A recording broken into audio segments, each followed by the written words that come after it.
এবিধ বিশেষ গছৰ পাত ব্যৱহাৰ কৰোঁ মোৰ ছোৱালীজনীৰ চুলিত আৰু তাই মানে একেবাৰে চুলি কাটিবলৈ মন নকৰে আৰু গৰমৰ দিনকেইটাত মই আপোনালোকক কি কম চুলিৰ একেবাৰে অৱস্থা নাইকিয়া হৈ গ'ল আৰু তাতে মানে খোপা এটা বান্ধি থৈ দিওঁ আৰু অৱস্থা নাইকিয়া হৈ গ'ল বুলি কৈছোঁ নহয়। আৰু আগতে ইমান ধুনীয়াকৈ কেয়াৰ লৈ আছিলোঁ আৰু তাইৰ চুলিৰ প্ৰতি ইমানেই বেছি হেঁপাহ, চুলি একেবাৰে কাটিবলৈ মন নকৰে। চুলি কটা কথা ক'লে কিমান যে কান্দে, মাহীয়েকে 2-3বাৰমান চুলি কাটি দিছিলে। এতিয়া যদি মই চুলি কটাৰ কথা কওঁ নহয়, তাই পৰি পৰি কান্দিব মানে।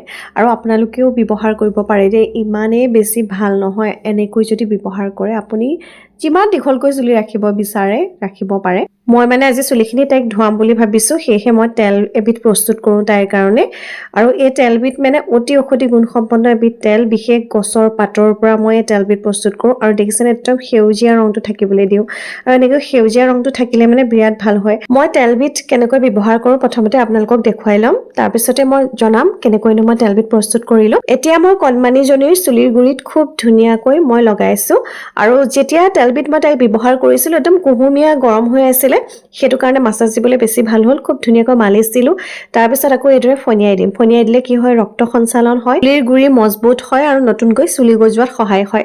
আৰু এতিয়া আপোনালোকক দেখুৱাই দিওঁ কেনেকৈনো মই তেলবিধ প্ৰস্তুত কৰিলোঁ। আৰু কণমানিজনীৰ চুলিত যিহেতু মই লগাই থৈছোঁ, প্ৰায় 1 ঘণ্টাৰ পাছতে আকৌ মই তাইক চেম্পু কৰি পেলাই চুলিখিনি ধুৱাই দিবও লাগিব। আৰু এইফালে দেখিলে মই কেৰাহীখন পাতিলোঁ আৰু ইয়াতে মই ব্যৱহাৰ কৰিছোঁ নাৰিকল তেল। মই নাৰিকল তেলেই ব্যৱহাৰ কৰোঁ। নাৰিকল তেলখিনি বৰ বেছি গৰম হ'বলৈও দিব নালাগে। আৰু ইয়াৰ পিছত মই কি লৈছোঁ জানেনে, নৰসিংহ পাত। নৰসিংহ পাত মানে বহুত বেছি ভাল হয় চুলিৰ কাৰণে, নতুনকৈ চুলি গজোৱাত সহায় কৰে, চুলি ক'লা হয়। গতিকে নৰসিংহ পাত মানে আটাইতকৈ বেছি ভাল চুলিৰ কাৰণে। সৰু সৰু ল'ৰা ছোৱালীক আপোনালোকে নৰসিংহ পাত ব্যৱহাৰ কৰিব পাৰে।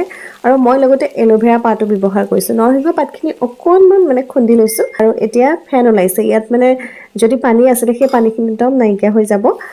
গেছৰ ফ্লেমটো মিডিয়াম ৰাখিব আৰু ভাজি থাকিম। মই বেছি আকৌ জ্বলি যাবলৈ নিদিওঁ, একদম সেউজীয়া হৈ থাকোঁতে ৰাখি দিম, যিহেতু মই মোৰ কণমানিজনীক ব্যৱহাৰ কৰিম।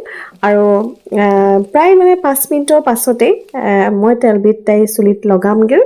আৰু এয়া দেখিলে তেলবিধ খুব ধুনীয়াকৈ প্ৰস্তুত হৈ গ'ল। আপোনালোকে এটা খুব ধুনীয়াকৈ বটলত ষ্ট'ৰ কৰি ৰাখিব পাৰে। আৰু ইয়াৰ পিছত এনেকৈ ব্যৱহাৰ কৰিব, এবাৰ লগাই চাব। আৰু ভিডিঅ'টো কেনেকুৱা পালে কমেণ্ট কৰিবলৈ নাপাহৰিব।